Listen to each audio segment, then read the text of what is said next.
Hello friend, আমার নতুন চ্যানেলে তোমাদের সবাইকে নমস্কার। তো আমি একটা তোমাদের নতুন প্রজেক্ট দেখাচ্ছি। এখানে 10টি পিলার হয়েছে। 10টি পিলারে 12 mm 4 পিস রড ও 8 mm রড দিয়ে রিং করা আছে। তো ওইদিকে দেখো বালু মাখাইয়ের কাজ হচ্ছে, আর এই যে ইট।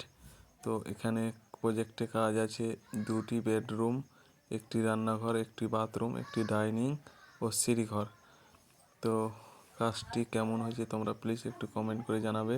আর এই ভাইগুলোকে দেখো, আমি ভিডিও বানাচ্ছি বলে ওরা একটু লজ্জা পাচ্ছে আর হাসি পাচ্ছে, দেখো ওদের। তো ভাইগুলো খুব ভালো, সত্যি খুব কাজ করে, আমার সাথে হেল্পারে কাজ করে। তো এই ভাইটাকে আমি দিলাম বাইরে একটু কাজগুলো দেখাবে। প্লিজ যদি কোনো ভুল হয়ে থাকে একটু জানাবে, আমি নতুন নতুন কাজ শিখেছি। তো যদি ভুল হয়ে থাকে প্লিজ একটু জানাবে। আর কাজটি কেমন হয়েছে প্লিজ একটু কমেন্ট করে জানাবে। ভালো লাগলে একটা লাইক করে দিবে প্লিজ।